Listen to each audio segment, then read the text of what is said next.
Well, here we are again. Today we're going to talk about the Protestant Reformation from roughly around 1517 into the 1600s. Again, today we're going to talk more about the general story of the Protestant Reformation, primarily in what is today Germany, a few other areas, and England. And then while we're over in Scotland, we'll talk more about the Protestant Reformation in Scotland itself, although I will probably mention a little bit of it today, but that won't be our focus today. This is more the general history that affected both Western civilization as well as the United States. I'll show you this slide again right at the end, but I kind of wanted to show you right at the beginning why the Protestant Reformation is so important. It led to all kinds of things. It's one of the reasons why Europeans began to look for other places, because there was a lot of conflict in Europe. But in general, it increased literacy, because one of the ideas of the Reformation was that people had to read the Bible for themselves. That literacy, that increase of reading, led to independent thinking, because you don't stop with the Bible, you read other things. That independent thinking, that new knowledge, led to new scientific advances, political advances, what we now refer to as the scientific revolution, and the Enlightenment. We also see increased competition in the New World. New World discovery starts with Spain, then later France and England. But once everyone is splitting up religiously, suddenly there is more of a sense that whoever takes over the New World is going to win this spiritual battle. Not only the battle for the souls of these Native Americans, but most Europeans thought that Jesus was going to be coming back soon, and that the New World was sort of a test over whether Catholics or Protestants were going to win this spiritual battle. And again, even back home, there's a sense of urgency of competition. It was because there was no separating of church and state at that time. Just like today, if somebody's really rich, we don't always think of them as automatically being religious. But back then, the success of a person, financial success, was a sign that God liked you. If a country won a war or was financially successful, that was a sense that God was on their side. And so there was a more of an urgency for this competition. We already have these new monarchs, and now they're splitting up religiously, so the competition's getting even worse. But on the other side, you're talking about a new relationship with God. It used to be God, King, Church, then you. Now, with Protestants at least, it's God and you. And you can kind of skip the King and the Church a little bit. You can see how this is going to, in itself, that's a challenge to authority. And that's even going to affect things like the American Revolution. Why do we need a king anymore? But I'm getting ahead of myself. I just want to show you that it's more than just a conflict over religion. There's a lot of things that come out of that. And Scotland, by the way, is a wonderful place to study the Protestant Reformation, because you can really see the effects of it there at the time. So what are some of the origins of the Reformation? Number one is something we call humanism. Humanism is an idea that's very much debated today. For a lot of people, especially in the church, to call yourself a humanist is basically you're considered almost a rejection of the church, although that's not really what humanism is all about. I would argue that everybody is a humanist, and I'll talk more about that in just a moment. So where do we get humanism from? How did this movement begin? At least for the 1500s. You can look back at the Romans and the Greeks and argue that they were humanists. But for the 1500s, of course, the Greeks and Roman empires were long gone. But there was something called the Byzantine Empire, which basically was the Eastern Roman Empire. There was the Roman Empire that really split in half. Around 395 AD, you have basically the Western Roman Empire that eventually fell, although the Catholic Church was still a remnant of that. But on the other side, you had the Eastern Roman Church, or what later became the Byzantine Empire. The Western Church, the Western Empire was based in Rome, while the Eastern Empire was based in Constantinople. And initially, they were still part of the Roman Empire. They just decided to split it in half. And this Byzantine Empire which lasted until 1453. I mean, we're talking areas like Greece and Turkey, Lebanon, Jordan, Israel, Egypt, Syria, Albania, Ethiopia, much of southeastern Europe, and even parts of Asia. Now, their version of Christianity, by the way, was a little bit different. We call it the Eastern Orthodox Church. And again, it's a slightly different way of conducting church. A lot of this goes back to the Church of St. Paul. Now, in 1453, after a 2-month battle, the city of Constantinople, named for Emperor Constantine, fell. And it fell to Muslims. And for Europe, this was an unbelievable moment. The infidels, the Muslims, brought down Constantinople. And much of southern Eastern Europe fell to Muslim rule.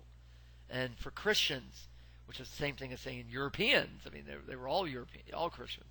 Europeans couldn't believe it. They just, and there was a panic that set in. Oh my gosh, who is next? Now, one of the things that happened, the reason that matters to us, is that you see this influx of these Greek scholars bringing with them their sacred texts, not only religious texts, including a lot of texts that Western Europeans had never seen before, but also other texts, including texts going back to the Roman and Greek empires. And this started a movement in places like Rome and in France and Germany and even England. This back to the sources. Let's go back to these original texts. Because some of these texts, for instance, biblical texts, were a little bit different than what people were studying in their Bibles. And so there's a sense of, oh my gosh, maybe we need to go back to these texts. But these texts are also about science. A lot of these were Muslim texts. This is when algebra comes into Europe. This is when astronomy begins to come in. And so suddenly people are starting to discover all kinds of new things. I mean, basically, this is the Renaissance. I don't usually talk about the Renaissance. I talk about it in terms of Protestant Reformation, scientific revolution, but this is really the Renaissance we're seeing, this rediscovery of these old texts.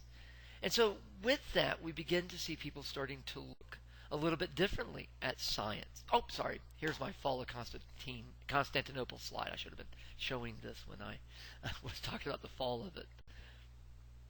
Now, what we see is it sparks a movement that we now call humanism. And humanism can refer to both Christian or secular. Secular meaning not religious. It could also be Jewish. It could also be Muslim. But in the context of Western Europe, it could be Christian or secular. And again, this rediscovery of Greek and Roman texts. I mean, to be a humanist is basically to celebrate human achievements. As I say earlier, we're really all humanists. If you're a sports fan, you like movies, you read novels, you listen to music, and if it isn't directly related to God or the church, then you're a humanist. And I know very few people who don't enjoy music or movies or television or books or art or fashion or sports or cars or computers or anything else. You know, even the most religious people I know, not every single thing they do is about religion. So basically, we're humanists. But in this time, I meant something a little more specific. You know, this is when, you know, people really went out of their way to create and appreciate art and science and architecture and new ways of looking at things. But some in the church saw this as subversive. They recognized the fact that this did indeed pose a threat. Because if you're beginning to think for yourself, you're beginning to read for yourself, then that might mean you might begin to question things that the church has always said to you. But again, this Renaissance ideal, this humanist ideal, was this idea that you're supposed to know about everything. The more you know about everything else, science and art and literature, the more you're going to know about God, and that you're going to be a better person. This is around the time that we begin to see some universities springing up in places like Scotland. We see at universities in Glasgow and Aberdeen and St. Andrews. They initially began to train priests, but suddenly they're beginning to expand a little bit. We're also starting to see universities in Genoa and Copenhagen and Wittenberg, which will come into play a little bit later this lecture. Now, one of the earliest of these Christian humanists, you know, these people who were very involved in the church, they were obviously believed in God, but they felt that, you know, you could celebrate God through art, through music, through architecture. And it doesn't always have to be directly related.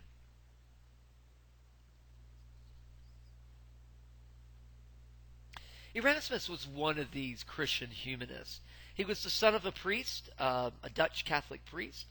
He was an insomniac. He spent much of his life in monasteries. He read, he wrote. He was not somebody that sought attention. He kept a very low profile, incredibly devout. He became friends with Henry VIII and eventually moved to England and did, in fact, most of his important work there. Henry VIII, who we'll talk about later, is somebody that's often seen as this cad, as this terrible person, because we all know the stories of his 6 wives. But we often forget that Henry VIII was really a scholar and did quite a bit of his own writing and was a humanist himself, a Christian humanist, and celebrated all these scholars. And people like Erasmus and Thomas More were in England and conversing with Henry VIII and helping him write his books. And ironically, Henry VIII would be very anti-Protestant Reformation until he's ready to get divorced. So we'll come back to that later. Now, Erasmus, one of the things he did was he wrote several plays that were satires. One was called The Praise of Folly. He wrote a satire on a particular pope, Pope Julius II. And he got in big trouble for these. In fact, a lot of his works were banned because he did believe that the church should reform itself. And we'll see that that's not completely surprising. The church itself was reforming. It just, they didn't want to go as far as some Protestants wanted them to go. One of the big things that Erasmus went after was relics. And we're going to talk about relics again in a few moments, because this is, again, one of the big things that he is known for. A second origin of the Reformation, and as you'll see as we go through these lectures, this comes up a lot, over and over and over again. This comes up, and that's the discovery of the New World, which we're going to have a short lecture about simply that. But the New World, the Americas, something that no one in Europe or Africa knew anything about. It's not in the Bible. It's not in the creation story. Priests aren't talking about it. Universities aren't talking about it. Kings don't know about it. And yet here is this huge piece of land with millions of people on it. Why don't we know about this? And just that discovery alone makes people begin to question authority, science, the church. Maybe not everything we've been told as kids or by our kings, and especially by the church, is completely right. So if the church is wrong about some of these things, because in other words, shouldn't the church have known about this land? If they're wrong about that, then maybe, just maybe, they're wrong about some other things. And again, it's just a small little chink in the armor of the church. But sometimes that's all it takes. It's that little catalyst, that little spark that makes you start to see everything a little bit differently. And again, as I said earlier, this spiritual competition for the souls of all these Native Americans begins to fit in here. So discovery of the New World makes people think differently about science, about the world, about religion, and man's place in that. The rise of the printing press. A lot of you probably have heard before of Gutenberg's press. And I remember as a kid, I never quite got, why is this such a big deal? But remember, before the 1400s, there wasn't any printing. It was all done by hand. And to publish just or create one book could take years, and in some cases, decades. This is what a lot of these monks are doing in places like Ireland and Scotland and Germany, as they're sitting down, they're reading earlier texts, and they're creating these works, and they're drawing in the margins, and they're creating all these incredible, really artwork. And of course, very few people can read, and very few people can afford to buy one of these books. And again, they take so long. But now with this Gutenberg's press, it still was a bit expensive to buy a book. But suddenly, you can publish anything fairly quickly, relatively speaking. And it's very easy to read, and you can print the same thing over and over and over again. You can make 50 copies, 100 copies, 1,000 copies. While earlier books were unique. So each book had to be uniquely created, which meant there's a lot less books, and they're much more rare, much more valuable. Here you can mass produce books. And very quickly, kings, lords, priests, popes saw this as dangerous, subversive, because there's no filter here. You could publish any ideas. You could publish Muslim works, Jewish works, satanic works, scientific works, entertainment works, in addition to the Bible. This is something that the church had always been very protective of, and that's access to the Bible itself. As you can see with the numbers at the bottom, 27 titles were printed by 1500. In Germany, which is where all this sort of begins, over 800 printers are in Germany. Very quickly, by the mid-1500s, most towns are going to have at least one printer. And so everyone's starting to, well, I shouldn't say everyone, a lot more people are beginning to read. And you don't stop with the Bible. You keep going. You read these other books. And once you learn something, you can't unlearn it. That's why parents, school boards, governors, presidents are always so sensitive when it comes to education and kids, because they know once you learn it, you can't unlearn it.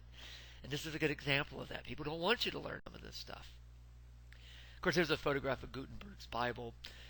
Again, I always wonder what's the big deal. But of course, it's the first printed Bible. And this is the first time that people began to get a hold of a Bible in their hands. Most people didn't have a copy of the Bible. Then it gets more revolutionary. For instance, in 1526, a guy named William Tyndale published the first English language Bible. A lot of people think it's the King James Bible. King James, by the way, Scottish. But no, that's actually a very different version of the Bible. The church didn't like the idea of what we call vernacular language. I am speaking in vernacular English right now. Vernacular language just means the language, everyday language that people actually speak. The Bible was supposed to be in Latin. That was the accepted language. Of course, hardly anybody spoke or read Latin. That was the point. You weren't supposed to be able to read it anytime. The idea is that if you are reading the Bible for yourself, instead of a priest doing it for you, you might get it wrong. And if you get it wrong, you might go to hell. I mean, that's the basic argument, is that you're not qualified to do this. Only a trained priest can do this. So it's written in Latin to keep you from doing that. When you went to church back in, say, 1501, generally speaking, you would go into the church, the priest would be there, he might have some messages for you, but for the most part, his back would be towards you. He would be facing the altar, and he would be doing all of his, and it would have been a he at that time, all of his services in Latin. You probably had no clue what he was doing. And again, that was on purpose. You will screw it up. You don't need to know. That changes with things like the English language Bible. All of a sudden, you can read it for yourselves. And for a lot of people, they were very much shocked that a lot of things that they thought about the Bible wasn't necessarily true. Now again, I don't want to overplay this. I mean, 80% of women were still illiterate in the early 1500s. 60% of all men were illiterate still. For laborers, farmers, carpenters, 85% of all of them were illiterate. 80% of peasants were illiterate. The gentry, now only 2% of them were illiterate. And the clergy, it's less than 1%. Although I am going to talk about one illiterate clergy member in just a moment. But generally speaking, to be a priest, you had to read. But we do begin to see literacy increase by this point. Anyway, you see the English language Bible. In 1526, we also see a Swedish Bible. By 1588, there's a Welsh Bible. By 1593, there's a Czech Bible. Oh, by the way, Tyndale, I meant to mention, he would be burned as a heretic in 1536. And around that same time, 1538, Henry VIII of England publishes his own English language Bible. And here it is, the cover of it. I always think this is interesting because you got this great artwork on the front of it. And right above the part where it says the Bible, you see Henry VIII sitting on his throne. And then really tiny, right above him, but really, really, really tiny, there's God. So Henry VIII is literally larger than God on the cover of his Bible. Now, in addition to the printing press and humanism, another origin of the Reformation is the church itself. The church itself actually did conduct some elements of Reformation. I mean, the church has always gone through these periods where it gets very large, then it shrinks, and then they reform, they clean up their act, and it gets large again, then they clean up their act. And again, the church is always evolving. It's large, it's bloated, it's decadent. There's a lot. I'm going to talk about that in just a second. But at the same time, we can also say a lot of these guys are very humanist, they're very progressive, they're very into reforming. And again, we do forget that the church has changed a lot. In the around 1100 AD, Pope Gregory did a series of reforms, what we call the Gregorian reforms. For instance, this is when priests were expected to be celibate. In something called simonizing. This is basically selling offices in the church, although that would actually continue, but unofficially. This would basically end what we call the lay control of the church, which meaning common people quit controlling the church. That's about the time that they started doing everything in Latin. In 1215, Pope Innocent III would add things like confessing your sins, the Eucharist, no more religious orders. There was the Franciscans and Dominicans, but there wouldn't be any more of these religious orders. They were seen as challenging to the church. But as far as our purposes today, we can really start dating this back to something called the Great Schism. The Great Schism version 2.0. The first Great Schism, of course, is the splitting up of the Roman Empire between the West and the East, which resulted in the Roman Catholic Church and the Greek Orthodox Church, or the Eastern Church. That was the first Great Schism, or Great Divide. This is the second one. And it lasted for quite a while, over 40 years. This is basically when a new pope was being chosen. The spring of 2013, just barely a month ago, the Catholic Church just chose its new pope, Pope Francis I. But back in the day, it was considered very mysterious. The idea is that the pope is God's vicar. Vicar means representative. So the pope literally represents God on earth. It's supposed to have started with St. Peter, when Jesus says, you're the pillar of my church. It begins with you. And these popes are supposed to be the successors to St. Peter. And again, they are supposed to literally be chosen by God, and God whispers in their ear what to say, and then they tell us. So when the Pope speaks, the Pope is speaking for God. It's not supposed to be a political office. It's not elected. It's supposed to be chosen by God. But of course, the reality is that there's a convocation. They actually do choose the Pope. Excuse me.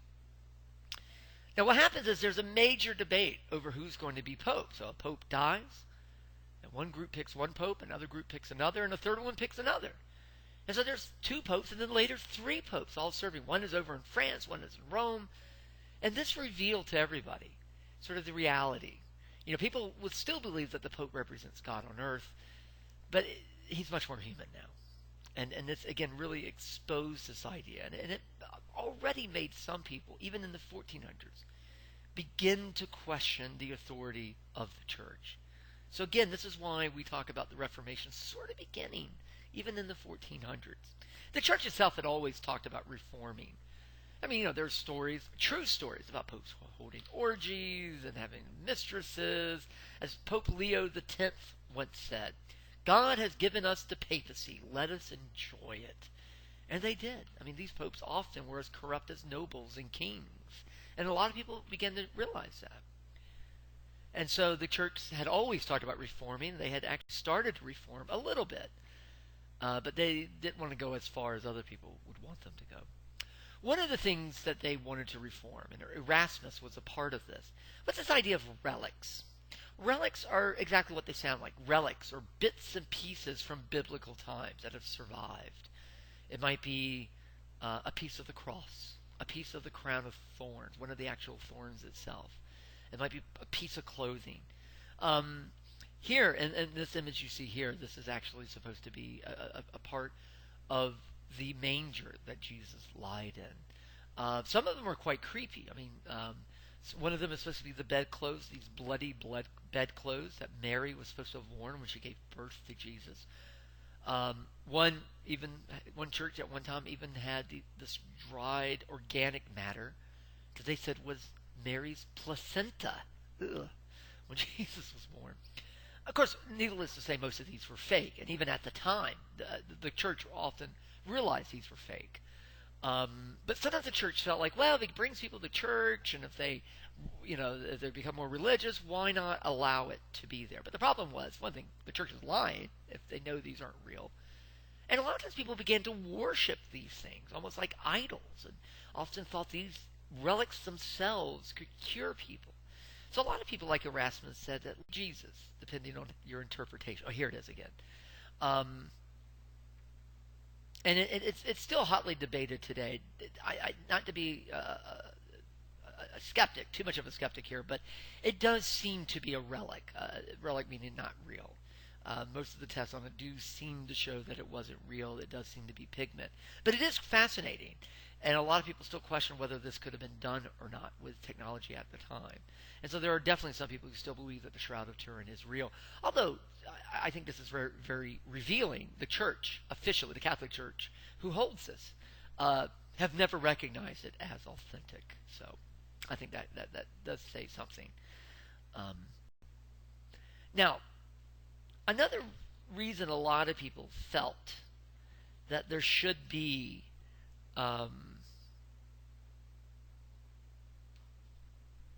some reforms was indeed the popes themselves. Sixtus IV, for instance. I mean, he would appoint an 11-year-old, the archbishop, meaning one of the church leaders of Milan. He later appointed an 8-year-old to be the archbishop of Lisbon. This is obviously not in the best interest of the church. Others, such as Alexander VI,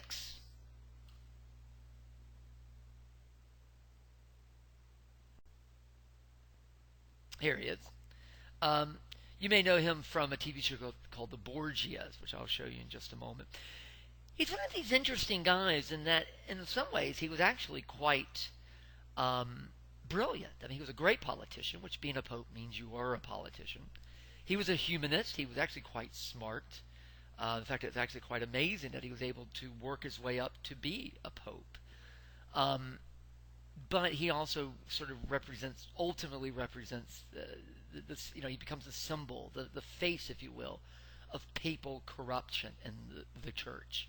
For instance, he had a very large pornography collection, which back then meant paintings, drawings, little statues, pornographic writings, that sort of thing. He would, this is getting into creepy territory, but for instance, he would hold orgies, where all these people were together. And he would literally count how many times the men would ejaculate. And he would count. And whoever ejaculated the most throughout this evening would win this great award. Again, absolutely the types of things you would not think of a pope being involved in. Although he's also the pope that's helped send Columbus over to the New World as well. What he's mostly known for, sometimes they're called the first mafia family. And they're partly called that because they're Italian, and unfortunately that's an Italian stereotype that they're all criminals and such. So there's a bit of anti-Italian stereotypes going on there. However, he did have a daughter and 2 sons, Lucretia, Ivan on the right there, and in the middle is oh gosh, I forgot it. Oh, Caesar. I should remember that. Lucretia, who you see there on the left. The rumor is, and there does seem to be some validity to it, had an affair with her father, the Pope. Also had an affair with her brothers. In fact, when she gave birth at 18, people weren't sure if it was her father's or one of her brothers. And in fact, Caesar actually kills Ivan over jealousy over Lucretia. And again, these are this is the Pope and his family. As I said, there's a Showtime TV show called The Borgia starring Jeremy Irons, which is, it's kind of like The Tudors that also was on Showtime. It's a bit sleazy and lots of violence, lots of sex in it. But surprisingly, a lot of the history, they all look too good, as always in Hollywood, but actually a lot of it is more accurate than you might imagine. Now, when Alexander was still Pope, one particular Dominican friar actually would hold what he called the bonfire of the vanities, and he would burn all these horrible things like pornography and anything relating to the Pope, and was calling the Pope out that you shouldn't be doing this stuff, and he was, of course, killed by the Pope. The Pope actually, many of these popes actually had several people executed. These guys were basically kings at that time. These guys were basically kings, and they were as ruthless as kings could be. All of these popes, I mean, they did things, including Leo the Tenth, seen pictured here. They would have prostitutes on the payroll. If they wanted to make a deal, they would invite you over, throw a big party. All these drinking and sex would go on, and then you might do what they wanted. Leo the Tenth had a pet elephant that would roam around the Vatican. He was a big lover of art and architecture. He also was what we might call a humanist. He supported a lot of science, a lot of writing. But he also enjoyed being pope. He was probably gay, as a couple of these popes were. But although he probably didn't indulge so much in that behavior, but he would have still allowed a lot of that behavior to go on around him. But at Pope Leo the Tenth, that our story really kind of picks up now. I mean, he's actually the Pope we've been wanting to get to. He was hoping, even though there's all types of problems in Europe at this time, including a lot of poverty, he wanted to rebuild St. Peter's Basilica, which today is one of the sights to see when you go to Rome. An absolutely beautiful facility. And he wanted to rebuild it, but he needed money. And a lot of people chastised him for this. A guy named Martin Luther, who's going to come back in just a moment, who was a priest in Germany, who supported Leo X, said if Leo X knew how much poverty we have here in Germany, he would not have supported that. Anyway, to support this, Leo X indulged in an old idea, called it an indulgence. That idea goes back to the 13 and 1400s that the church had discounted. But Leo X revived it. Now, and the basic idea of an indulgence is that you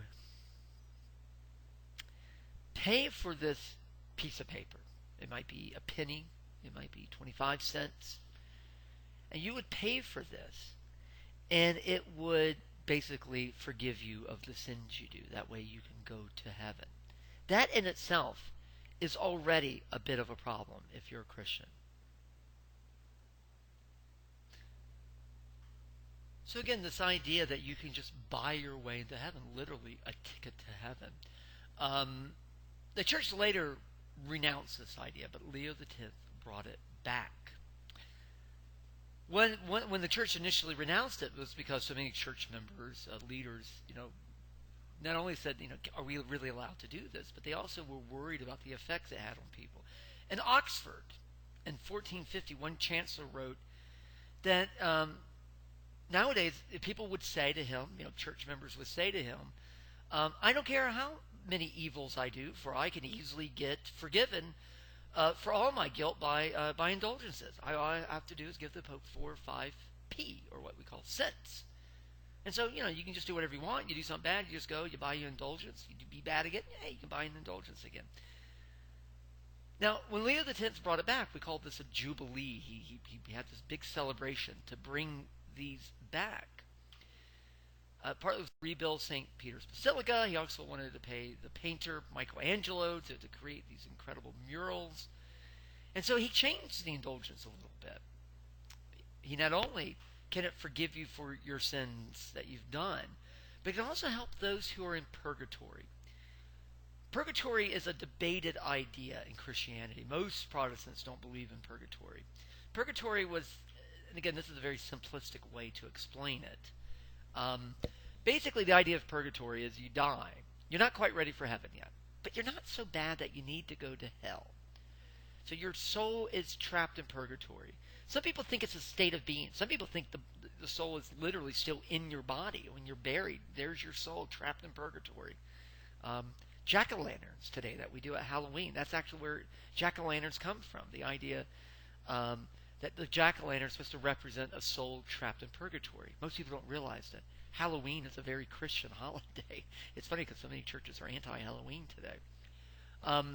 Some people think that it's an actual place. Your spirit goes to this place. No matter how you thought about it, some people believed at that time that you could pray someone out of purgatory, that you can pray to God and God will allow that person to leave purgatory. And the idea of purgatory is you may be there for a day, you may be there for a year, you may be there for 1,000 years until you're ready to go to heaven. And so Leo X changed these indulgences to include you can pay for somebody out of purgatory. Now, one particular person that sold these, because there's a whole fleet of these indulgent salesmen that went all over Europe. Because again, they had quotas they had to make. They had to sell a lot of money to raise their money. Johan Tetzel, a Dominican friar who was illiterate, was paid, by the way, 20 times that an average priest was paid to go out and sell these things. He was sort of a medieval P.T. Barnum, because when he came to town, it really was like the circus came to town. Again, think about the lives of people, very dry at this time, very boring. And here is this whole entourage coming to town. You can almost hear music playing, big drums, drumming.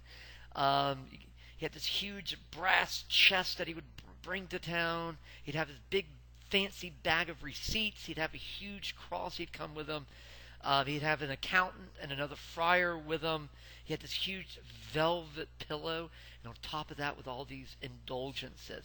He also had jugglers and again singers and dancers. He would come to town, a town like Wittenberg, Germany, and he would pull out the receipts and he would say, I have here the passports to heaven, and these are very cheap. He would say, you commit a mortal sin, you either have to do 7 years penance, or for 25 cents you can buy an indulgence. And some of his examples were quite odd, and you wonder what it says about people at that time. For instance, one of his more famous speeches, he would say, now suppose a young man slipped into his mother's bed and slipped his seed into her. For the right price, the Pope has the power in heaven and earth to forgive that sin. And God does too. So he is saying, all kinds of horrible things, and he's also kind of alluding that the Pope is as powerful as God, which is, of course, blasphemy. He also he would say things like, as soon as the coin rings in the bowl, the soul will fly out of purgatory and straight to heaven it will fling.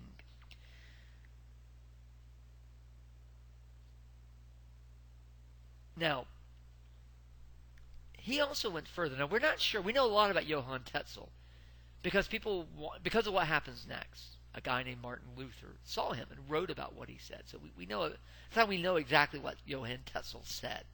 We don't know what some of the others might have said. But another thing Johann Tetzel says, and we don't know if this is coming from the Pope or the church, or if this is just something Tetzel said, like a car salesman. They'll just tell you anything to get you to buy it sometimes. Same thing here, perhaps.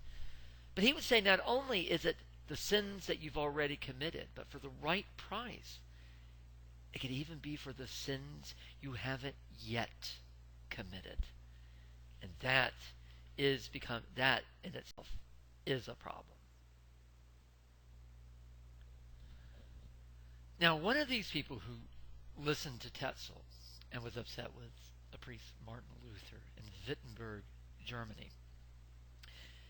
You can't talk about the Reformation without talking about Martin Luther. His story is appealing because in a way it's this David and Goliath story. This one person who takes on this giant behemoth church. But I mean, it really is true. No Luther, you could really argue no Reformation. He really is that important to it.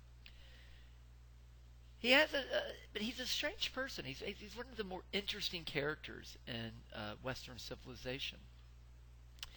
He came from parents who were very, very harsh, who both believed, mother and father, both believed in beating their children senseless. He was the oldest of 7 children. His mother had married down. She had married a peasant. And that ended up causing resentment with his parents as they got older. His father was especially harsh. He hated the church, but he believed in hell, literally, and often threatened to send Luther there. Martin Luther, as a young man, got involved with the church in some part as rebellion against his father. Not to get too much into psychohistory, but there definitely seems to be an element of rebellion against his family's background.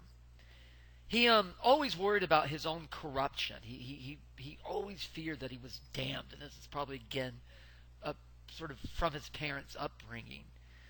For instance, the first time he went to Mass, he was struck with terror that God would strike him down as a sinner.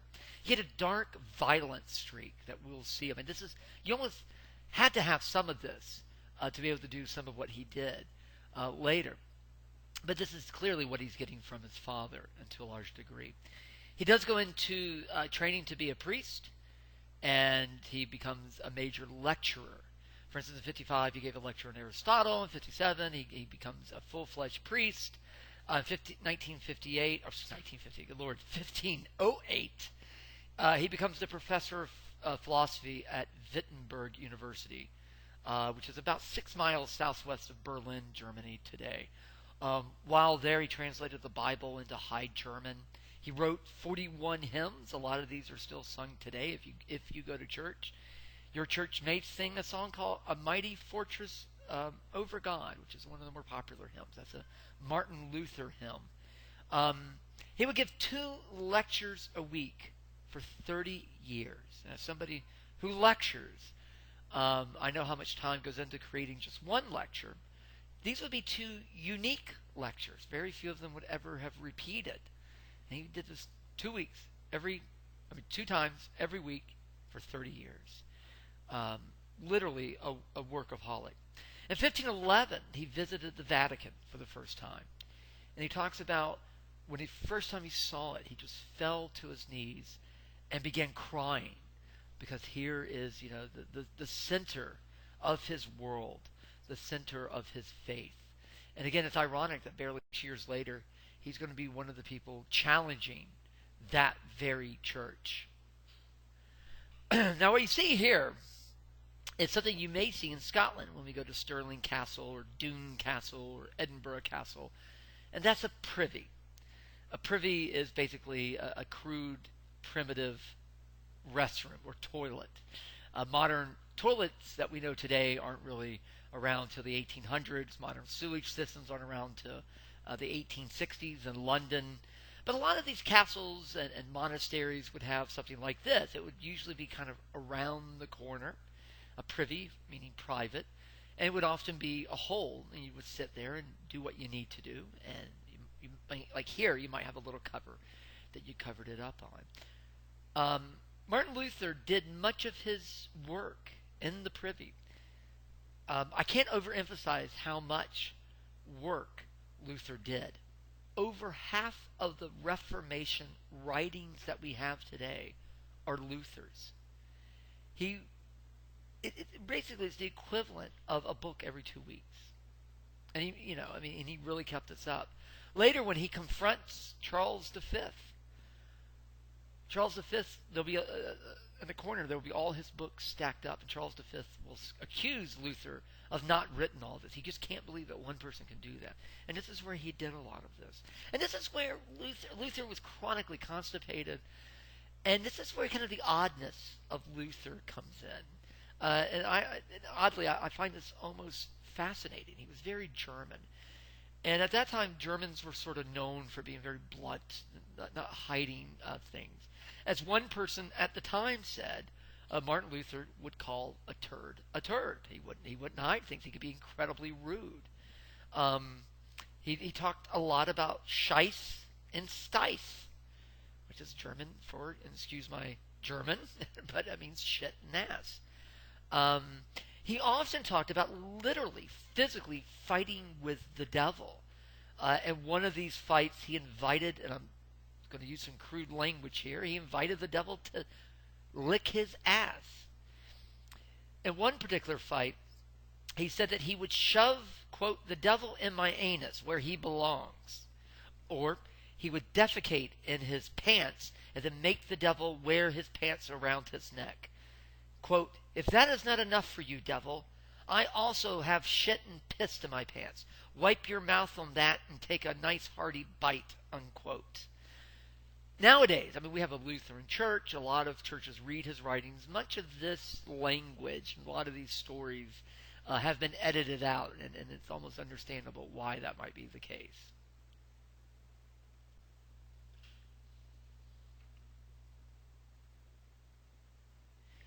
Now, one of the things that Luther did,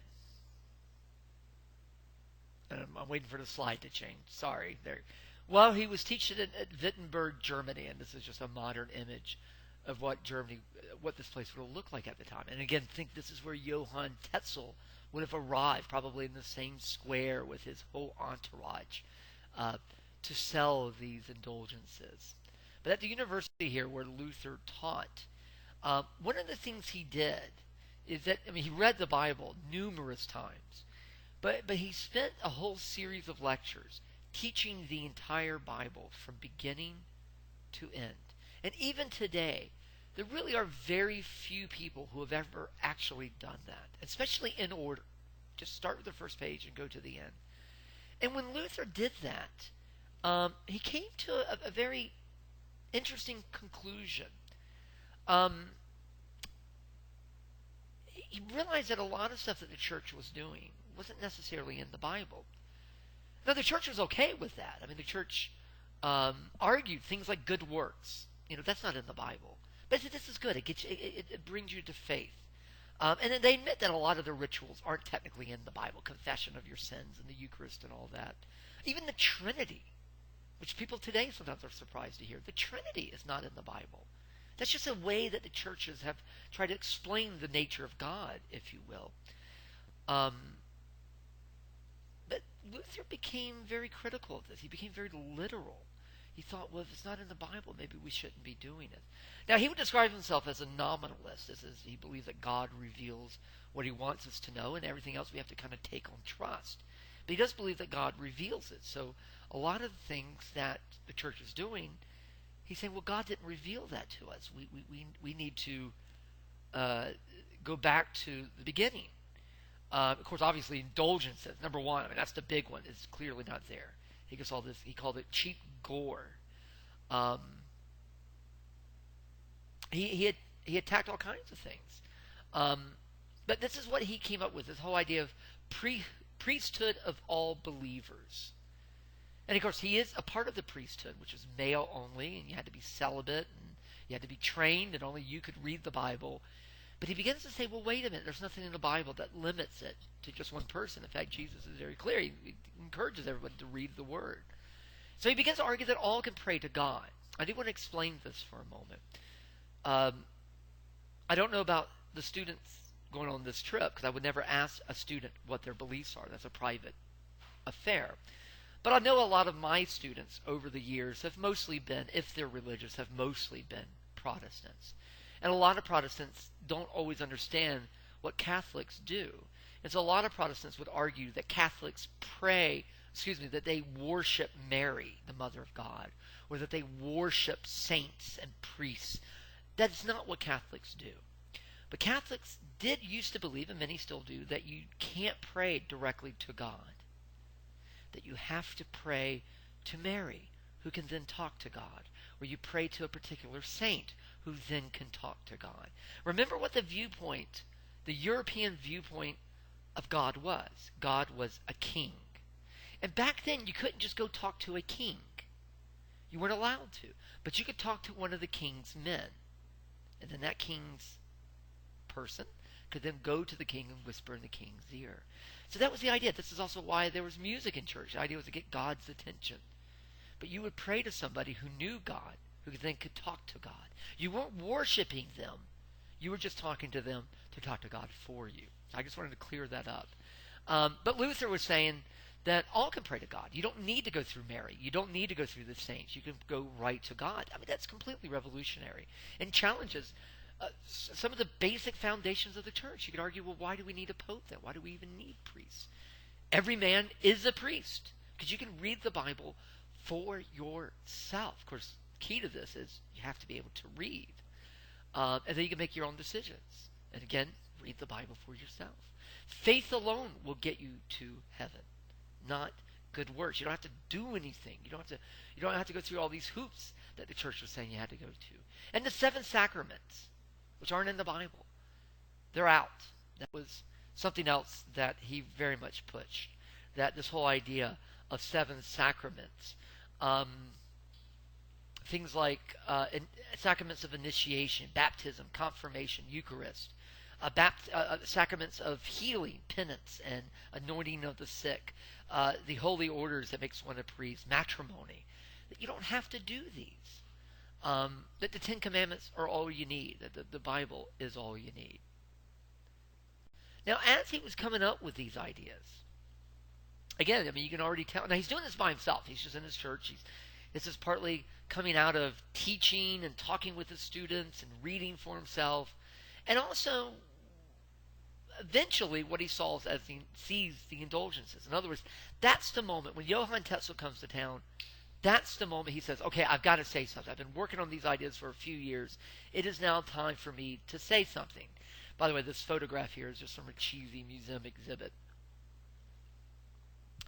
But on Halloween 1517, he goes to the church in Wittenberg and nails on the front door what we call these 95 theses. In other words, his arguments, his criticisms. I always thought it was weird when I was a kid that he nailed this on the door. But back then, these church doors, and you'll see this in Scotland at Glasgow Cathedral, and also St. Giles Cathedral in Edinburgh, massive doors. And back then, that was sort of the community bulletin board. So help wanted signs, things you're going to sell, local announcements. So these doors would be covered with all types of things. So it's not quite as weird as it may think. And he puts this up here. And it's criticism of the church, especially of indulgences. And he's also laying out some of his beliefs for what the church should be doing. Now, there's a lot of debate over whether he knew this was going to be revolutionary or not, or was it just academic? He had to have known to some degree. Because by criticizing the church, you're criticizing the Pope, and that's basically criticizing God. So this would have been seen as blasphemy. Some of the ideas that he's putting forth include the ideas that Christians should be properly taught, that they should read the Bible, should know the Bible, should be familiar with it. It shouldn't just be the word of one human priest. Of course, humans are imperfect. The priest may be getting it wrong for all we know. But this idea of an indulgence, this idea that you can buy something to get out of hell and go to heaven, he argued that there was a moral need for hell, that death and hell were good. They made people follow Christ. In other words, it's a carrot and the stick. To make somebody do something, you got to put a carrot in front of them. If you don't have something in front of them, then why would they be good? Now, I think that's a very negative view of humanity. I think people can be good without necessarily having heaven or hell in front of them. But from his viewpoint, he thought, well, hell is there for a reason. There's a reason why God created hell, is to keep us good. And he also, kind of logically sort of went through this. By the way, this would be published throughout Germany. At least 250,000 copies were published. Over 300 editions were published in Germany alone. It was officially called a disputation for the clarification of the power of indulgences. That's what these became known as. But one of the things he did, just using a little bit of critical thinking, a little bit of logic, he said, if the Pope really can free people from purgatory, then why not free them all? Why wait till they pay? Don't you have a moral duty as the Pope to free everybody? Why should it be only those with some change in their pocket that gets freed? Now, of course, this whole thing creates a movement. I mean, this opens the door for other criticisms. It's like you sit in a room or even in a classroom, and sometimes I'll ask students, are there any questions? Are there any concerns? Nobody says anything. And then finally, one student raises their hand and says, I don't understand this part. And then all of a sudden, 8 other hands go up. I didn't understand it either. And so same thing here. This kind of opens the door to other criticisms of the church. Major criticisms. It's the start of the Reformation, in other words. And by the way, Luther is going to be called for heresy and have to answer to this. Now, I'm a big film buff. So I'm always pointing out movies. And in fact, I'm always shocked that there's not more movies about some of this. But for Luther, there have been a couple of movies. There was a play by John Osborne in England in the early 1960s. John Osborne was kind of a very modern playwright and very controversial. And it's funny because in the movie, there's a lot of talk about his constipation, about his time in the privy, and a lot of people thought he was just being crude and ugly. And ironically, John Osborne was actually being very, very accurate with that. And they did make not a very good movie, but a movie of this in the 1970s. There's also a movie, again, it's not the best, just simply called Luther, that came out probably about 10, 11 years ago. It starred, I believe his name is Joseph Fiennes. He's Ray Fiennes' brother. He was in Shakespeare in Love a couple years before this. Now, he is in big trouble, and he is going to have to face some major charges. Now, it's very interesting in a way that Luther is kind of able to get away with so much. I mean, he does this in 1517, and yet he's around for a couple of years. Partly he's being protected by German princes. Germany at that time wasn't Germany in the way we think of it today. It was really a bunch of little kingdoms with these German princes, each in charge of these. And a lot of these guys liked Luther, so he was protected by them. And Pope Louis the Tenth was very cautious because the Holy Roman Emperor was a guy named Maximilian. He was dying. And Louis the Tenth knew that the next emperor was probably going to be a guy named Frederick the Wise. So Frederick the Wise liked Luther. So Leo the Tenth was trying to keep Frederick happy. So he was sort of tolerating Luther a little bit. Then Charles V of Spain basically buys, because basically Holy Roman Emperors were chosen by these princes of Germany. And Charles V bought them off, and they chose him instead of Frederick the Wise. If that had not been going on, Luther wouldn't have gotten away with all this. I mean, there is some serendipity going on here. He just happened to do this at the right time. Very quickly, even though this really gets a little bit off our topic with Scotland, but I've been saying this term Holy Roman Emperor. It goes back to 962 and ended in 1806. It was just a particular office. It basically meant the King of Germans, and it was an elected monarch. But that person would be crowned by the Pope. So it had, which is why they call him a Holy Roman Emperor, because the Pope actually crowns that person. In 480, Julius was the last Western Roman emperor. And so in a way, this was supposed to be a continuation of this. But again, it really wasn't that holy, wasn't Roman, and he really wasn't an emperor. He was chosen by 3 of the German princes and 3 archbishops. Charles V, by the way, would be the last Holy Roman Emperor to actually be crowned by the Pope, because later Holy Roman Emperors would all be Protestant. They wouldn't recognize the Pope. Now, Charles V was the grandson of Maximilian. So there was a family connection there. So even though he's Spanish, he's also part German. Maximilian had served from 1508 to 1519. Charles V would serve from 1519 to 1556. He would also be King of Spain from 1516 to 1556. Oddly enough, Charles V, the most powerful monarch in European history, will actually retire as king in 1556 and will actually step down as king. Anyway, Charles V is now Holy Roman Emperor, and he and the Pope call Luther. Luther's already excommunicated, which basically means you're going to hell, but they can revoke that. And they call him to answer to these charges of what he is saying. And because he's told to stop writing this and saying these things, and he doesn't, so he defies the Pope, and he defies his emperor, his leader, Charles V. And so Charles V calls him up and says, you have to explain what you're doing. You are wrong. You can't do this.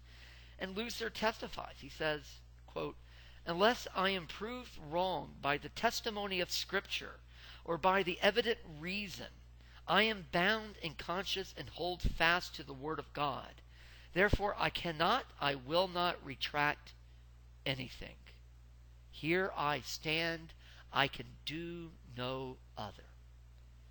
And Charles V had promised him safe passage, which means he won't kill him, which is how Luther, one of the luckiest guys in history, is able to say this right to the Pope, right to Charles V, and survive. He leaves, and as he leaves, some of these German princes, quote-unquote, kidnap him, which means they actually protect him, and they take him away. And Luther becomes really more radical, begins to keep writing, and it's really become a movement. He is banned in something called the Edict of Worms. His books are banned, his books are burned, but it's too late. The movement's already underway. So the Catholic Church had a chance to reform. They'd done some reforms early on, but now the reforms have gotten out of their hand. And the church isn't falling, but the church is beginning to break apart.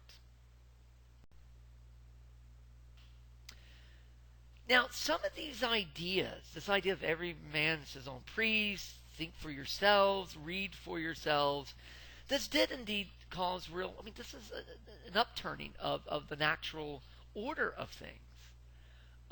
And so throughout Germany, the peasants began to rise up. They began to attack the clergy, the nobility.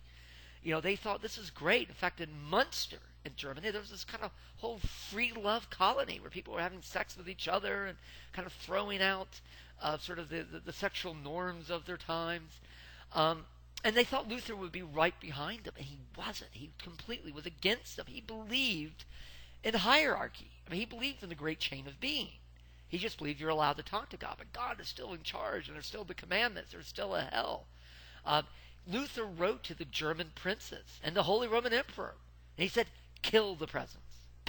They're not being Christian. They must obey the law. Baptism frees your soul, but doesn't free your body. You still have to obey. And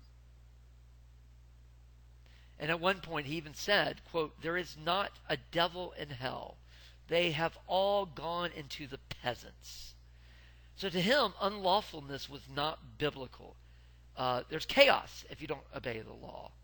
And he actually called this, a riot against gospels. This is blasphemous as far as he was concerned. And these peasants were violently put down by 1525.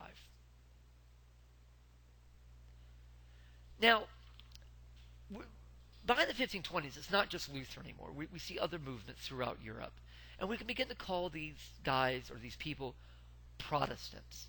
Now that term goes back to 1529, so it's a little bit later. And it was very specific to the protesting German princes against the Holy Roman Emperor. That's where we get the term Protestants. Before that, there were two terms used. One was initially Martinians, for Martin, then later Lutherans. Today Lutheran is a specific church. If you go to, say, Norway or Denmark, almost everybody you meet will be Lutheran. A lot of people in Germany are Lutheran. But in the 1520s and 30s and 40s, when you said Lutheran, you just meant somebody who was Christian but wasn't a Catholic. Today, again, we refer to them as Protestants. And if you're Christian and you're not Catholic, you are therefore a Protestant today. These are some of the things, because Protestants were very different from each other, but there are some qualities that they share. Number one, they all denied the Pope.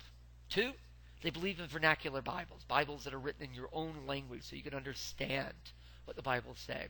Three, no transubstantiation. That's a big word. A lot of people don't use it anymore. It refers to communion. The traditional idea is when you ate the bread in communion, that was the body of Christ, and it actually became flesh. That when you drank the wine, that it actually became blood. It is kind of like cannibalism. Transubstantiation is the turning of blood and bread into flesh and blood. Protestants say no. It's symbolic. In fact, a lot of Protestants don't even do it anymore, but it's symbolic. It doesn't actually become blood and flesh. They believed in plain churches. We can talk about high church and low church. Even today, we can talk about high church and low church. Catholic Church were high church. When we go to Glasgow and we see the big church there, that's an example of high church. That's an old Catholic church. St. Giles is an example of a high church. Very elaborate, lots of artwork, lots of rituals. Low church, or plain churches, were what Protestants believed. Some more than others.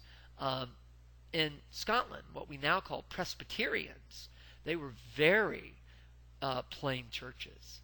No statues, no representations of Jesus or God, no artwork. You just dress normally, very low key. The rest of it's just idolatry. It's all just waste of money, waste of time, and it gets more into the earthly concerns than it does spiritual concerns. By the way, they're not going to be a big fan at this time of humanists, although some Protestants are humanists, but most are not. They're not going to be a big fan of intellect and reason, science, because to them that's taking you away from the Word of God. I mean, these guys were smart, but they didn't believe in, say, Erasmus, what Erasmus was trying to do. There is a devotion to the Word, capital W there, for the Bible. Not rites or traditions. If it's not in the Bible, you don't have to do it. And downplay, the last one might be a little weird for some of you, downplay this blood of Christ. Let me give you an example. For anyone who saw The Last Temptation of Christ, the Mel Gibson film.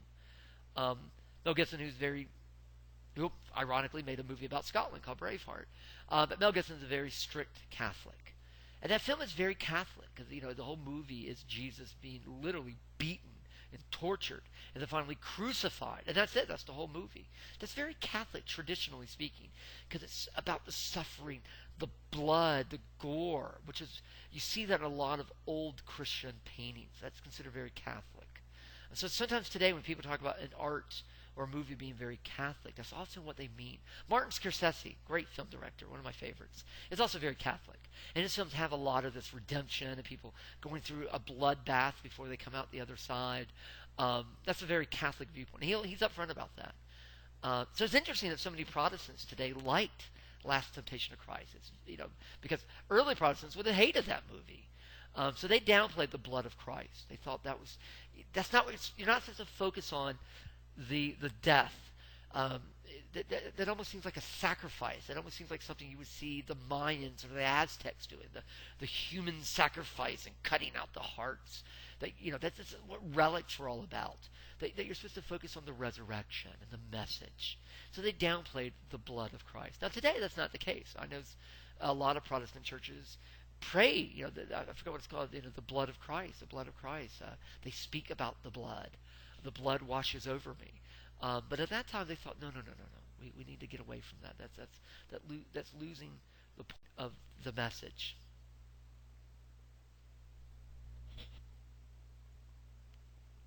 Now there were throughout the 15 and 1600s, there were other movements, such as the Anabaptists and the Baptists. Basically this whole idea of being rebaptized. Anabaptists today would be the Amish or Mennonites. Very pacifist. Quakers, to some degree, would go back to Anabaptists as well. Queen Elizabeth, by the way, would have Anabaptists executed in England. Baptists, again, kind of comes out of this. Baptists, again, starts by a guy named John Smith, not as in Pocahontas, in Amsterdam, but he was English in 1609 in Amsterdam. They didn't believe in infant baptisms. You have to choose it. They believed in full immersion. But also Baptists believe very much in freedom of religion. They believe you have to choose it. You can't be made to do it. You have to choose for yourself. They also believed in freedom of the interpretation of the Bible.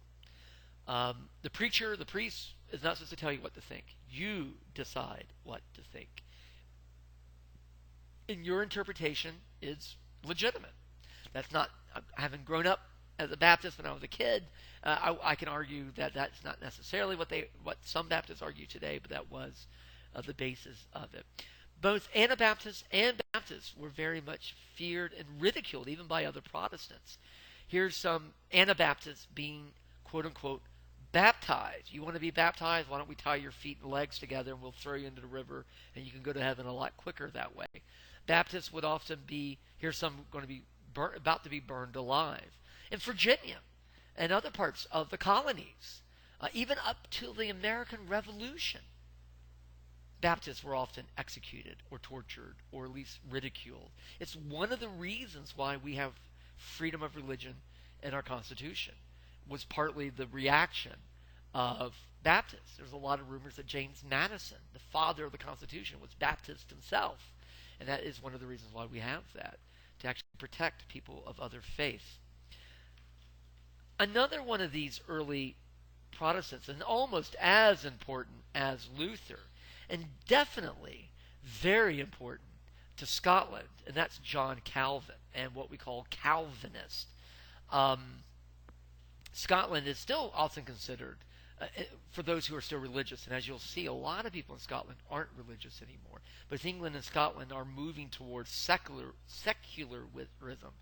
Most of the churches remain empty. Although in Scotland, I find you see more church attendance than down in England. But those who do go to church often describe themselves as Calvinist. John Calvin was from France, Picardy. His father was a lawyer. He studied at the University of Paris. He read Luther's writing, but he went much, much further in some of his ideas. He was a short man. He was very frail. He was very thin. He was also very ruthless, very humorless. He had a terrible temperament. He once tortured and beheaded somebody who criticized him. This is something I personally have always had a hard time getting my mind around. He believes that there's the group called the elected, that God elected some to go to heaven, not everybody. Good works were a sign. In other words, being good in life was a sign that you were one of the elected. We call this predestination. Your destiny has already been decided even before you're born. And so therefore, no matter what you do in life, you're still going to go to heaven or hell. But obviously, if you're one of the elected, you're not going to be doing bad things. So the idea is that you're probably going to try to do good things because you're hoping you're one of the elected. But at the same time, it still doesn't matter. And that's usually when my head explodes when I try to think about this. Anyway, but that's a key feature of Calvinists. If you're Presbyterian, which is basically the Church of Scotland, they believe in predestination. My father-in-law is actually a Presbyterian. My in-laws. I remember talking to him one day because he's very involved with his church, and I said, "How do you explain predestination?" He said, "Huh?" And I explained it to him. He went, "Oh hell, I don't care." So today most people don't think much about predestination, but it was a key feature of a lot of Calvinist churches at that time, and it was hotly debated. It was something that people very, very much had a problem with if you weren't Calvinist. In 1536, John Calvin went to Geneva, which at that time was an independent city-state. By 1542, he was in charge of the city. He pretty much created a theocratic police state. And if that sounds kind of harsh, that's on purpose. Church communion were mandatory. Calvin himself preached 260 sermons a year. You went daily to church, and you went 3 times on Sunday. You were only allowed to name your children Old Testament names. Nothing else. That was a huge problem because in Geneva, the name Claude was a very popular name. So there were riots over this law, but that was it. You weren't allowed to dance, play cards, wear lace, drink, alcohol, of course. Have feasts, listen to music, have church bells, wear jewelry, wear rouge, in other words, makeup. You weren't allowed any kinds of statues at all. You couldn't have what they call immoral hair, which basically means for women to wear your hair long. It had to be up in a bun, under a hat. You couldn't have any relics. He controlled the press. He had spies making sure you weren't doing bad things. Twice a year, your house would be inspected. Of course, you didn't know when it was going to happen, to make sure you weren't doing bad things. Single mothers, once you gave birth, they would be drowned. If you were committing adultery, you would be killed. And we'll see some of this in Scotland. John Knox, who basically is the founder of the Church of Scotland, as we know it today, he was a disciple, a student of John Calvin. And he's going to bring these ideas back to Scotland. And we're going to see not quite such a harsh society, but some of this will be in Scotland as well. In the 15 and 1600s, Scotland was a pretty rough place, especially Edinburgh. And we'll talk a lot about that when we're actually in Scotland. In 1560, they even published their own version of the Bible. It's interesting, Jesus, Mr. Turn the Other Cheek, would have been killed had he shown up in Geneva. with his immoral hair and his forgiving qualities and such.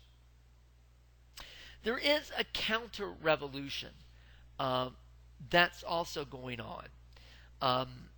It's funny. The church had been rather progressive before all this started. Again, humanists were in the church. They were reforming some, just not enough. But they go the other direction. They completely turn the other way, what we call the Counter-Reformation.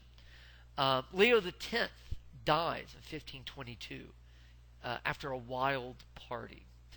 He was 46 years old. Pope Adrian VI takes over, but no one liked him. He only lasted a year. But he did end indulgences, and he cut the budget. Clement VII really came in. He was Leo X's cousin. He allies the church with France.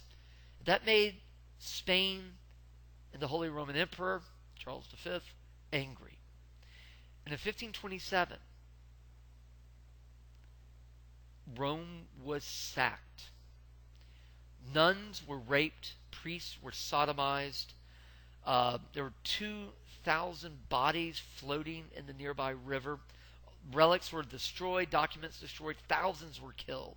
And for a brief period, the Vatican itself was turned into a stable. Charles V kidnapped the Pope at this point, and that will come back into play in just a couple of moments. After this was all over and done with, the church really cracks down. They banned Protestants and Erasmus writings. They found an order called the Jesuits, the kind of the stormtroopers for Jesus, the army of God. They also hold a council, the Council of Trent. And we'll come back to that in just a few moments. So I want to pause. As you can tell, this slide caught me off guard.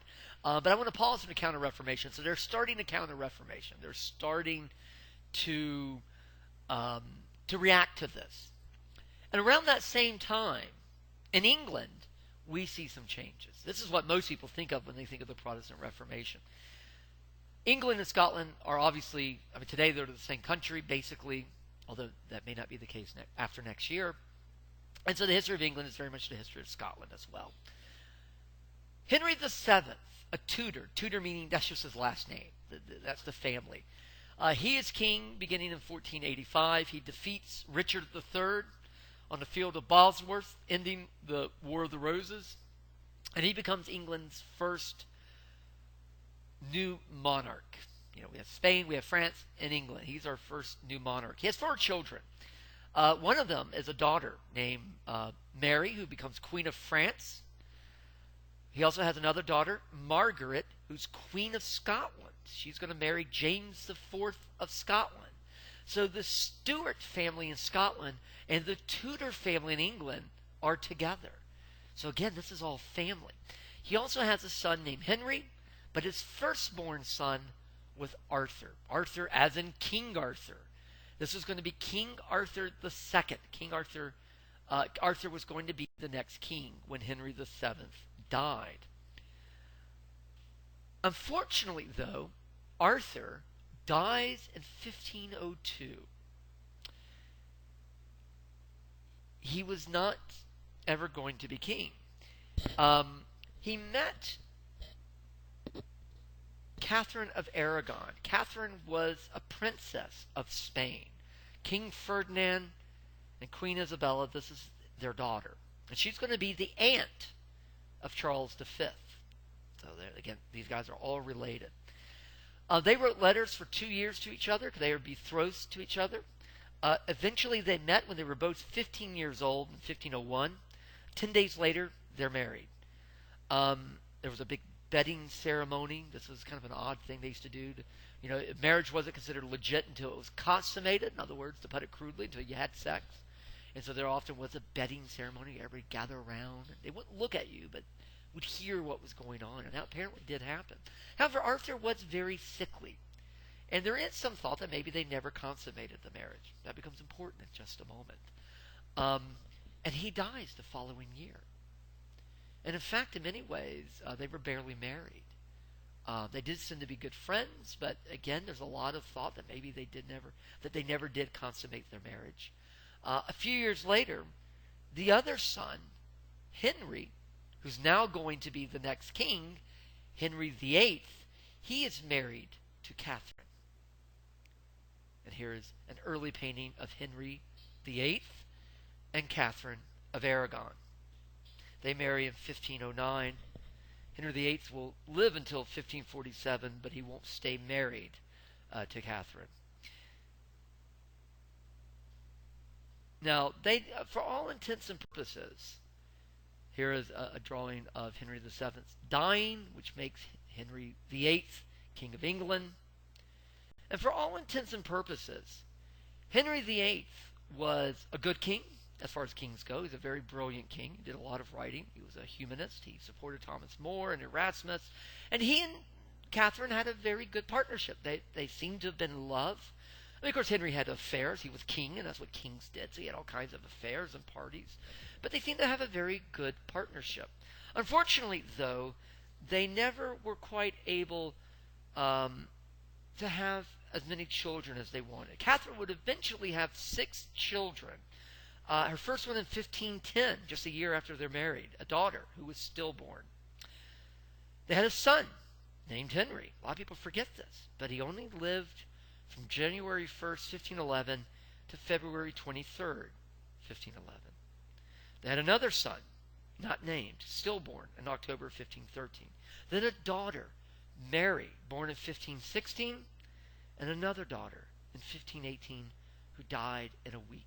So just like most people at that time, they have a lot of problems with children surviving. So only one daughter that survives, as in front of you. Henry VIII also has another problem. He is broke. He's a new monarch. He's spending money left and right, but he is beginning to run out of money. And the church has a lot of money. So there's a plan. Why don't we create our own church? There's already a Church of England. It's just part of the Catholic Church. Maybe we get rid of the Catholic part of it. Maybe he, King of England, Henry VIII, should be in charge of this Church of England. As the head of it, he can then grant himself a divorce and marry Anne Boleyn. And he also gets all the gold and riches and land from the church, and he has a lot of money. And that's what he does. And so begins the Church of England, which here in this country, the Episcopal Church used to be part of the Church of England. And now, not only do we see some people breaking away from the Catholic Church, we see an entire country breaking away. So the Protestant Reformation is really expanding now. Ironically, Henry VIII really wasn't much of a Protestant. In fact, the Church of England was very similar to the Catholic Church back then. For him, it was just about power and money. But eventually, it does spark a Protestant Reformation in England. Now, he does marry Anne Boleyn, as we all know, and she gives birth to a nice, healthy girl, Elizabeth. She then gives birth to a stillborn. Now Henry VIII is beginning to wonder, did she bewitch him? Maybe he should not have married Anne. Not only that, but he has fallen in love with another woman, Jane Seymour. So convinced by some people that Anne Boleyn was a witch, he has her beheaded and marries Jane Seymour. And she does indeed give birth to a son, Edward. But she dies not long afterwards. But Henry VIII does have a son now. As most of you probably know, Henry VIII went on to marry 6 women total. Catherine, Anne, Jane, Anne, Catherine, and Catherine. Not very creative with their names back then. There's a couple of rhymes or a couple of sayings we always say. Divorced, beheaded, died. Divorced, beheaded, survived. Because his final wife, Catherine Parr, would actually survive him. So again, the Church of England created as an independent church, a Protestant church by Henry VIII, as the Church of England for both divorce and for money. And to this day, the Church of England is still headed by the Queen of England, Queen Elizabeth II.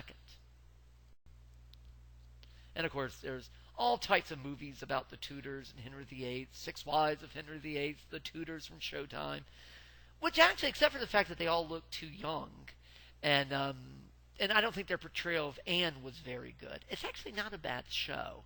It's a little silly, but I think it actually has some qualities to it. Back to the Counter-Reformation. Now, the church really is beginning to panic now. They've lost a whole country. And this is a movement that's moving further and further and further. So the Council of Trent was really a whole series of meetings. In fact, they met 25 times. Trent is an alpine city, in other words, up in the Alps. And then they tried to somehow come to some conclusion. They really did this a generation too late. This is something they should have done right when Martin Luther was coming into prominence. Basically, this will define the Catholic Church until the 1960s. Today, we talk about the Catholic Church as Vatican II. And people who are Vatican I believe in this. Mel Gibson, for instance, he is a Vatican I kind of guy. He doesn't believe, he believes in the Council of Trent. He doesn't believe that they should have revised the church as they did in the 20th century. So this defines Catholicism for 4 centuries. They basically reaffirm that the Latin Bible is the authority. That traditions and rites and relics are all important. They shouldn't be rid of.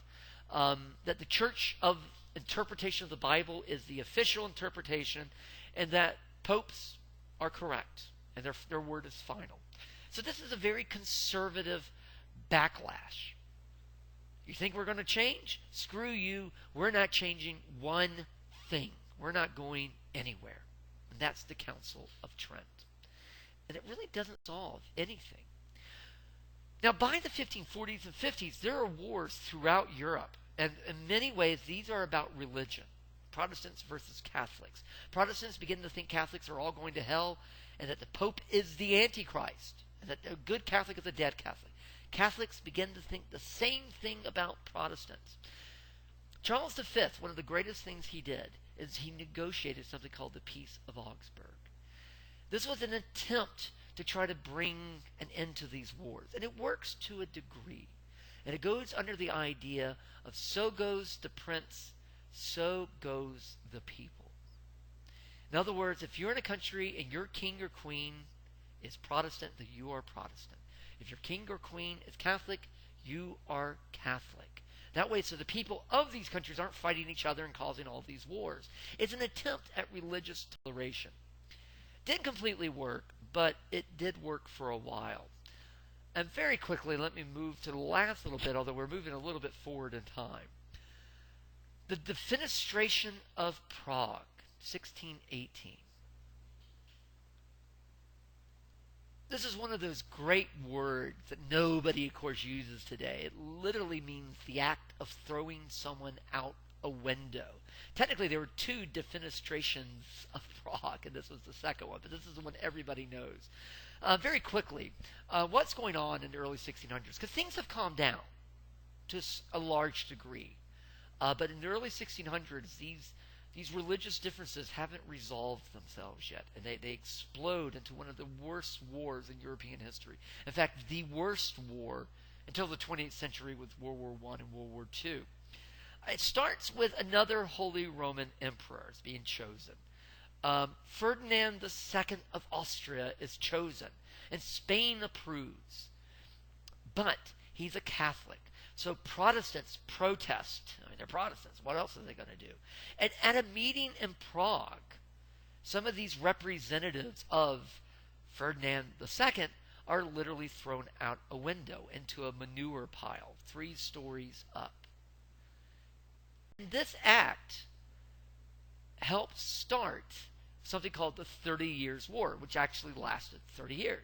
For instance, the 100 Years' War really lasted 106 years. But this one really did last 30 years. It's mostly in Germany, but it is between Protestants and Catholics. It's what we might call a genocidal war, where people are really wiping out other people. 8 million casualties. A third of Germany was destroyed. On the Protestant side, you have England, Scotland, France, Denmark, Ottomans, although they're actually Muslims. The Ottomans are actually fighting in this. On the Catholic side, the Holy Roman Emperor, Austria, and Spain. A third of Germany was destroyed in this war. 50% of German males were killed during this war. 40% of the Holy Roman Empire, basically Germany, died. A third of Czechs died. Again, this is one of the most destructive wars. And everybody agrees at the end of this war that enough is enough. So the peace that ended this war, the peace of Westphalia, basically revived the peace of Augsburg. But it went a little bit further. It allowed for private worship, that kings and queens would basically allow people to practice their own way within their homes, private worship. Scotland, by the way, won't quite go along with this. That won't be till the 1700s, and we'll talk about that when we're over in Scotland. But you could argue that as far as Europe is concerned, this is the start of true religious toleration, the start of it. There's still witch trials, there's still violence, but what began in 1517 basically ends in 1648. So that's why I wanted to take it up this far, because this is a nice way of stopping with the Protestant Reformation. So here's this slide again. What are the results? Why do we care about all that, other than it's a bunch of interesting stories? Again, increases literacy. Literacy leads to independent thinking. That leads to scientific and political advances that we'll talk about soon. Increased competition in the New World. The next lecture will be about the discovery of the New World. It gives more urgency to competition between European nations and rise to challenges of authority, which will allow for things like the English Civil War, the Scottish religious challenges to authority during the English Civil War, the Jacobite uprisings, the Enlightenment, the American Revolution, the Industrial Revolution. We can trace all of that back to the Protestant Reformation.